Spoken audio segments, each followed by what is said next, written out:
ನಮಸ್ಕಾರ ವಿದ್ಯಾರ್ಥಿಗಳೇ. Second P U C computer science ಓದುತ್ತಿರುವಂಥ ವಿದ್ಯಾರ್ಥಿಗಳು ಫೈನಲ್ ಲ್ಯಾಬ್ ಎಕ್ಸಾಮ್ನಲ್ಲಿ ಟೋಟಲಿ 2 ಪಾರ್ಟ್‌ಗಾಗಿ ಕ್ವೆಶನ್ಸ್ ಕೇಳ್ತಾರೆ. ಪಾರ್ಟ್ ಎನಲ್ಲಿ only C plus plus programs will be asked. So ನಾವು ಹೇಳಿರೋ ಹಾಗೆ totally 12 programs C plus plus programs ಹೇಳಿದ್ದೀವಿ. ಆ 12 ಪ್ರೋಗ್ರಾಮ್ಸ್ ಅಷ್ಟನ್ನು ಕೂಡ ಓದ್ಕೊಂಡಿರಬೇಕಾಗುತ್ತೆ. ಪಾರ್ಟ್ ಬಿ ನಲ್ಲಿ either SQL or HTML programs will be asked.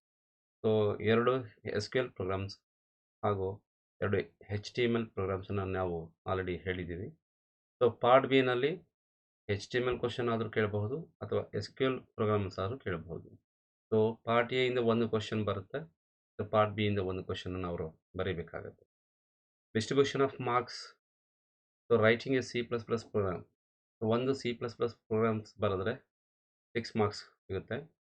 Writing SQL or HTML program.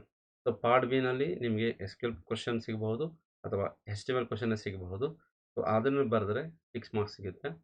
Next execution of C plus plus SQL HTML any one. So external examiners choice.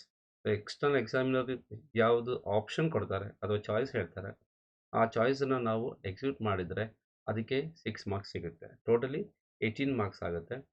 Formatted output. So execution ಆದಂತಹ ಪ್ರೋಗ್ರಾಮ್ನಲ್ಲಿ ಒಂದು formatted ಔಟ್ಪುಟ್ಟನ್ನು ನೀವು ಬರೆದಿದ್ದಾದರೆ ಅಥವಾ execute ಮಾಡಿ ತೋರಿಸಿದ್ದೇ ಆದರೆ ಅದಕ್ಕೆ 2 marks ಸಿಗುತ್ತೆ. Practical ರೆಕಾರ್ಡ್ಗೆ totally 6 marks ಇದೆ. And viva was around 4 marks ಇದೆ. ಸೊ ಟೋಟಲಿ ನಮಗೆ 30 ಮಾರ್ಕ್ಸ್ ಸಿಗುತ್ತೆ. ಸೊ ಇಲ್ಲಿ ಲ್ಯಾಬ್ ಕನೆಕ್ಷನ್ ಮಾಡೋ ವಿಧಾನ ಹೇಗಿರುತ್ತೆ ಅಂದರೆ, ಒಂದು ಬ್ಯಾಚ್ಗೆ 12 ಮೆಂಬರ್ಸ್ ಸ್ಟೂಡೆಂಟ್ಸ್ ಇದ್ದಾರೆ ಅಂದರೆ, ಸೊ ಪಾರ್ಟ್ ಎನಲ್ಲಿ 12 ಪ್ರೋಗ್ರಾಮ್ಸ್ ಇರುತ್ತೆ ಸಿ ಪ್ಲಸ್ ಪ್ಲಸ್.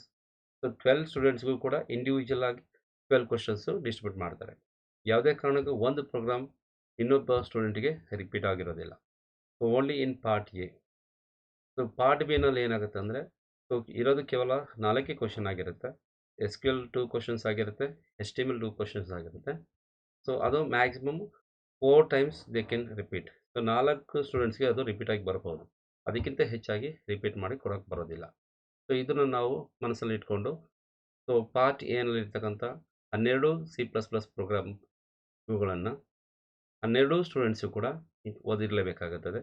ಸೊ ನಾನು ಒಂದೇ ಪರ್ಟಿಕ್ಯುಲರ್ ಪ್ರೋಗ್ರಾಮ್ ಓದಿದ್ದೀನಿ, ನಾನು ಈ ಪ್ರೋಗ್ರಾಮ್ ತುಂಬ ಈಸಿ ಇದೆ, ತುಂಬ ಚಿಕ್ಕದಿದೆ, ನಾನು ಇದಕ್ಕೆ ಮಾತ್ರ ಪ್ರಿಪೇರ್ ಆಗಿದ್ದೀನಿ ಅಂತ ಯಾವುದೇ ಕಾರಣಕ್ಕೂ ಸೊ ಹೇಳೋ ಹಾಗಿಲ್ಲ.